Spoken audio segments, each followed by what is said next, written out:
All right, and welcome in, everybody. Hope y'all are having a fantastic, fantabulous, awesome freaking day. My name is Garrett Shoemake, and this is the SHOUTOUT coming at you with a Week 4 recap. Like I said in my preview video, Week 4 is always an interesting week for me because we finally get how do I say this? We get an understanding of what each NFL team is like. We have a really strong idea of what each team is right now because the season, while it may not always be lost in September, may not always be won in September, but September football definitely is a great indicator of what each team is. And now I think I have a solid idea of who is going to be the good teams this year, who are going to be the bad teams, who is actually going to make a push for the playoffs, who is already marked out of it at this point. Some of these teams have already, their playoff chances have already been eliminated. And so it was interesting just to see how it all folded out. I did good picking games this week for me. I will say that once again, my top 5 games of the week, I'm going to need to start seriously evaluating my top 5 games of the week. Because once again, I mean, outside of a couple, all of them, or just about all of them, I should say, have been duds. Number 5 was a dud. Number 4 was fun, but it ended in a tie. It was the Packers and Cowboys. We'll talk about that once we get to it. That was really stupid, by the way. I don't know why. Still don't know why we have ties in the NFL. It makes no freaking sense. But then number 3, Colts Rams. That was a good football game. That was a really good football game. And then Eagles Bucs, was it as close as the final score said? No, but the Bucs made it interesting. Like, definitely, I watched the game myself. Like, the game was interesting. Like, it was worth watching. And then Ravens Chiefs was nothing. It was another dud by Baltimore, which we'll talk about when we get to that one. So, got to do a better evaluation of my top 5 games of the week. Hopefully, my Week 5 preview, these top 5 games are going to be better. I'm going to try my best to make them better and do a better job at actually figuring out what games are going to be good and what games are not going to be good. Because so far, I have not picked good top 5 games of the week. So, that has not been good. Hopefully, October brings us better success than September. We got a long way to go. We can figure it out. But now, with all my little talking and rambling aside about Week 4, let's recap. And as we always say, let it recap. Starting with number 5, the Texans walloped the Titans 26-0, and quite frankly, this game ending up how it did should not have surprised me. But getting to key one for the Titans, using the quick game, they simply didn't, man. This offense is very basic, and on tape, they're running the same concepts over and over every week. It was an awful display, and they failed this key. God, they got to help Cam Ward some way, somehow. Looking at key 2, pass rush stepping up. Nope, only Jeffrey Simmons did anything, but look at this sack though, Jesus, instantaneous. Fastest sack I've ever seen. He's a one-man show. And then key 3, containing Nico Collins. Does allowing a 2nd and 33 count as stopping Nico Collins? No, he had a good day. Titans fall to a hopeless 0-4, and I have made that pretty well known. You should go check that video out. Getting to Houston's keys, though, looking at key 1, running the ball. Great job. 129 yards on the ground. Shout out to Jaquavius Marks. He stepped up for over 100 total yards and 2 tutties. Houston really needed that. And then key 2, the offensive line stepping up. Houston needed this really bad, too. It wasn't all great, but they were able to protect him. CJ Stroud, they were able to run the ball with success. And that's another positive showing in that department. That is really good for them. And then key 3, just doing your job. And they did. Once this team pulled its head out of its rear end in the second half, they started pulling away, and this defense was fantastic from start to finish. Texans get their first win, moving to 1-3 on the year.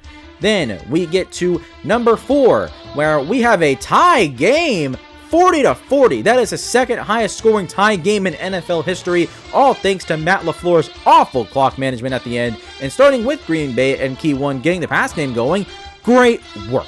Jordan Love had over 300 yards, 3 touchdowns, no picks, and he was really good in this game. Shout out Romeo Doubs for a hat trick. Great bounce back after the Cleveland game in that area. Getting to key 2, letting Micah Parsons loose. He looked like he was on a pitch count again. Also had a back injury that kept him out for a while in the second half, but I wanted to see more. But he did make plenty of plays when it mattered, like this tackle by Dak Prescott that ended up saving a touchdown. Then we get to key 3 to slowing down Dak Prescott. They failed this one. He put up almost the exact same stat line as Jordan Love. The Packers defense is starting to show vulnerabilities. That's something we'll have to monitor. Packers move to 2-1-1. Then we get to Dallas, where they deserve some credit. They played a lot better than I thought in September, and I want to give them their flowers, especially Dak. Getting to key 1, they got him comfortable. They kept him that way. He went over 300 yards, 3 touchdowns. He's been playing some really good ball, and he finished September strong. George Pickens, though, what a night for him. He was insane. Getting to key 2, slowing down Jordan Love. The NFL's worst pass defense reared its ugly head in this game. And for a team that barely blitzes on a Matt Eberflus defense, they should be better.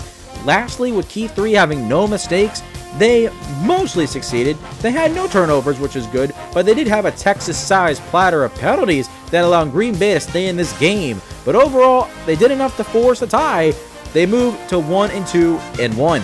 Now we move to number 3, where the Rams beat Indy 27-20 with a last-minute comeback, and the Rams get a strong bounce-back win. But we got to start with Indy in their first key, running the ball well. They did. It's not like Jonathan Taylor had a bad game, but 17 carries is not enough when he's the only one that got significant snaps. They passed, but we needed to see more in order for the Colts to be able to sustain drives. They were not able to do that very well in this game compared to the first 3 weeks. Getting to key 2, though, keeping Daniel Jones clean, they did all right. The offense looked on schedule. I mean, there was plenty of good things on tape. But with key 3 forcing turnovers, they got this fumble, which would have been great had this been it.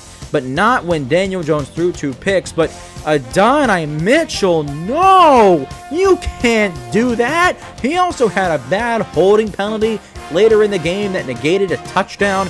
I said this game would be about pressure and who cracks, and I was right about the Colts. They fall to 3-1, suffering their first loss of the season. Then we get to the Rams, and their first key was to win in the red zone. They matched Indy going 2 for 3, so by rule, they did not accomplish that. But when this team needed to play, they got it. So I'm not going to complain too much. Looking at key 2, playing balanced football though, sure, they passed. Stafford was great. He and Puka Nacua picked this defense apart. What a clutch throw here by Stafford to take the lead late till 2-2 Atwell. And then Kyron Williams, he had 5.9 yards per carry, so there's a lot of good here. But after Kyron Williams, the ground game was not good, so there's a deduction, but again, still a pass. Then we conclude with key 3 to not turn the ball over. The fumble is not great, but shout out to this defense, again, for forcing a couple of takeaways that really helped swing the game in the Rams' favor. Of course, this game-sealing interception here, obviously, great stuff, great play. And I said they would win because they were battle-tested, unlike the Colts. And looky here at what happened. Rams moved to 3-1. We now move to number 2, where Philly fires cannons and sinks Tampa Bay 31-25 on the road in a game that was not as close as the score looked. Philly's first key was to attack the corners, and they did not do a good enough job. The Bucs defense practically shut them down in the second half, and Jalen Hurts was awful in that time of the game. This offense did not do a good enough job and let Tampa hang around, which is why they were able to make the score closer than what it actually indicated watching the game. Getting to key 2, getting creative with Saquon. They didn't stick the landing here either. Saquon wasn't bad. Again, the Bucs defense shut him down, and when Hurts struggling, it didn't help. But they tried. They tried getting him in different spots. It just did not work. And then getting to key 3, finishing with the ball, they did not accomplish this either. But, you know, Baker had a chance. And you know what happened? Bam! First rounder Jahad Campbell, another rookie making big plays for Philly on defense. You love to see that. Eagles hold on and move to 4-0, the last undefeated team in the NFC. Then we get to Tampa, and their offensive struggles continue. But you know who didn't? Bucky freaking Irving. Look at this long touchdown. 77 yards, 165 total yards for Irving in this game, and this is why the Bucs accomplished a key 1 utilizing their backs just because of his performance in this game. Can't say the same for Rachaad White, though. Moving to key 2, protecting Baker. The O-line was leaky for the most of the game. They allowed pressure to get to Baker. He had to run around a lot. Only 2 sacks allowed, but that did not tell the whole story. Lastly, with key 3, they had a chance to finish with the ball, but on 4th down, just can't quite finish. That is disappointing. Bucs sink to 3-1 on the year. We conclude here with number 1, and I am getting really tired of my number 1 games not being good. Baltimore, you let me down again. Starting with key 1 for the flock, getting Derrick Henry going. Heck no! What is going on with Derrick Henry? 8 carries, 42 yards, that is not good enough. And I get Baltimore got down big, but that doesn't make this any more frustrating. getting to key 2, winning on 3rd down. They were awful. They went 3 for 10. You cannot have that, especially when this defense struggled like it did getting to key 3 to not collapse in the 4th quarter. They didn't need to because they were awful the whole game. Let's just face it, this defense is garbage. And now multiple players on that side of the ball, and also including Lamar Jackson, got hurt. And this season has quite frankly been a disaster to start. They have to find a way to bounce back soon, because depending on how long Lamar Jackson is out, the Ravens might just be screwed. They fall to 1-3 on the year. Then we get to KC, where they look like the Chiefs of old, starting with key 1 attacking this defense. Patrick Mahomes did almost whatever he wanted. He threw 4 touchdowns in this game. This is the best he's looked in a while, so that's great for him in this offense. Getting to key 2, staying disciplined, they did a solid job. They were able to get the Ravens offense off the field consistently, forced Lamar's first pick of the year, by the way, and outside of a garbage time touchdown by Justice Hill, they kept things mostly in front of them. The Chiefs defense had another good performance. Shout out to Spags. Lastly, with key 3 playing your game, they did. They ran the ball fine enough, and Mahomes, as we talked about, played great. This is the formula for success, and the Chiefs followed it to a T. They moved to 2-2, and they have bounced back strong to finish September for them. So now with my top 5 games out of the way, which, like I said, were very disappointing, how did I do picking the rest of my games? Well, let's pull up the graphic right now. Let me show you guys. Here we go. The Seahawks at the Cardinals. Seahawks win this one in a very convincing fashion. It was 23-20. The Seahawks were in control of this entire game. Kyler Murray was not great in the game. Marvin Harrison Jr. had a strong finish, but man, it's just not working out right now. He needs to find a way to get some really good games in, because right now he has been very, very disappointing for what people thought he would be. Then in Dublin, Ireland, Vikings lose to the Steelers 24-21. Whoever started Jalen Warren in fantasy, well, sorry, but this is why you got to get up early for these Dublin games, for these on-the-road games across the pond, because they start very early. But the Steelers look strong in this game for the most part. DK Metcalf had a big 80-yard touchdown in this game, so that's good to see. Steelers get a strong win here and move to 3-1. Then the Commanders lose to the Falcons 34-27. This is a great bounce-back win for the Falcons after getting shut out a week ago, dropping 34 points, getting really good critical stops on defense late in the game. This was a good bounce-back win for the Falcons, and I really am happy with them for how they were able to do that. And for the Commanders, sure, it's a loss. Marcus Mariota started this game. Jaden Daniels sat out again. But you know what? I'm not going to be too worried about this loss for Washington. Sometimes this is what happens. I'm not going to stress about too much about the Commanders losing by 1 score to the Falcons. The Falcons team is a good football team. They're not bad by any means. So it's not like you're losing to the Saints or anything. And then the Jaguars beat the 49ers on the road. Wow.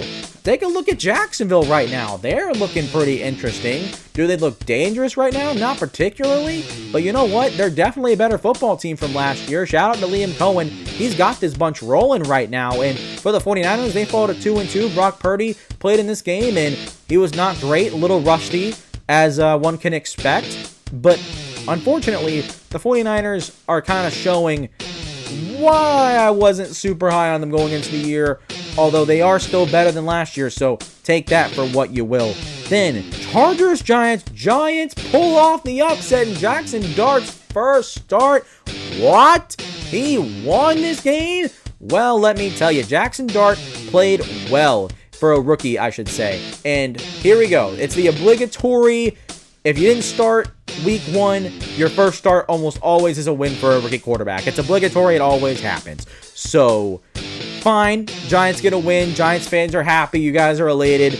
I'm not going to try to poop on the parade a little too much, but the Giants are probably going to fall back down to earth very, very soon, although they do face the Saints next week, so probably not going to be in week 5, but we'll have to see about that. And then for the Chargers, that's a disappointing loss. That's a very disappointing loss, and really one that you should have won. You should have been able to take care of business on the road, so that's not going to come back to bite them too much. It's an NFC game, so there is that to take into account, but the Chargers should have won this game, and also Giants lost Malik Neighbors for the year, so their win came at a very heavy cost. Then Panthers, Patriots. Patriots win 42-13. Wow. This game was a dominant performance, to say the least. the Patriots showed what they could really look like when things are clicking. Very positive stuff there on offense. Drake May didn't do a whole lot, but he was very efficient. They ran the ball solidly as a committee, excuse me. And for the Panthers, oh my goodness, it's another dud. It's another dud, and right now, Carolina, I don't know what's going on with them right now. They are not living up to my expectations. They have been very disappointing. They are not going to be a very good football team, I fear, this year with how September has looked for them. Then, Saints, Bills. Bills win convincingly against the Saints. Saints were more competitive in this game than I thought, but the Bills, again, they're a much better football team. There was no reason to pick the Saints to win this game. I had no qualms with this one. Browns, and then the Lions. Lions win at home very convincingly, destroyed the Browns the majority of the game. The Browns had some good moments. It wasn't like it was all bad, but the Lions, again, are just a much better football team, and quite frankly, it looks like through September, they made the right coordinator hires. John Morton and Kelvin Shepard, I think, have done a really good job so far, and this team looks like it has not skipped a beat. Then we look at Bears-Raiders. Bears get a comeback win against the Raiders in Las Vegas, winning, I think it was 24-25 or 25-24, I should say. And for the Bears, that's 2 wins in a row for them. That's really good stuff. That's really good momentum for Caleb Williams as well. But for the Raiders side, I don't know what's going on. They've had a 1-3. Geno Smith, is it just me, or has he been a pick machine so far this year? After like multiple games, he's had multiple interceptions, multiple turnovers.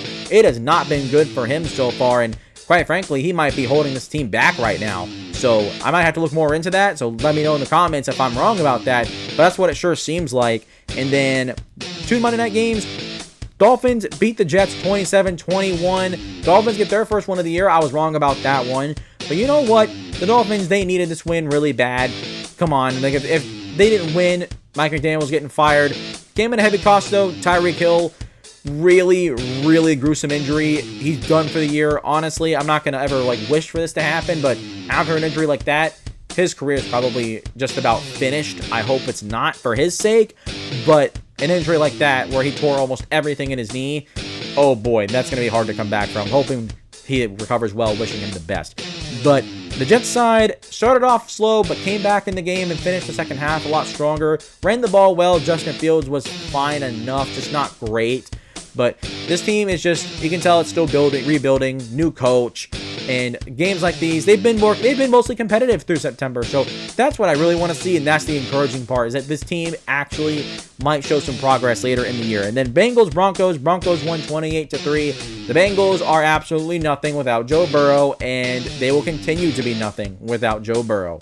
So that's unfortunate for them. Their offensive line is still garbage. They had 4 guys blocking 1 player on the 3-man rush. You guys probably saw it on social media. It was a horrible rep. And for the Broncos, strong bounce back win. They needed this win to move to 2-2. Things might be on the lookout for them. They got to get a win in week 5 to really establish some momentum for me. So with that being said, that is our week 4 recap. Let me know in the comments what you think about your team. How they perform this week. Are you happy? Are you not happy? I'm certainly not happy. I made a video talking about how I'm broken and hopeless about my Titans losing against the Houston Texans. Yeah, Texans fan, you can have all your fun. I don't care. But anyways, let me know your thoughts in the comments about what your team did. Also, make sure to leave this like on the video and subscribe if you have made it this far. It helps the channel out a lot. We're trying to reach 500 subscribers before the 2025 regular season ends. So if you guys could do that, get the word out, I would really appreciate it if you guys would do that. And then lastly, follow me on social media if you want to, whether it's on Facebook, Twitter, Instagram, TikTok, all those great and lovely platforms. We love to spend all of our time away on those. I know it's great. It's absolutely fantastic, right? Probably not for most people. I don't know. But either way, go follow me there. Just continue to grow the community that we're trying to build here on the SHOUTOUT, and getting more people locked in and locked on to the SHOUTOUT podcast. Got my week 5 preview coming out for you guys tomorrow, so keep your eyes peeled for that. That is going to do it for us, for me today, guys. Hope you guys have enjoyed. Love you. Appreciate you. And I will see you all next time.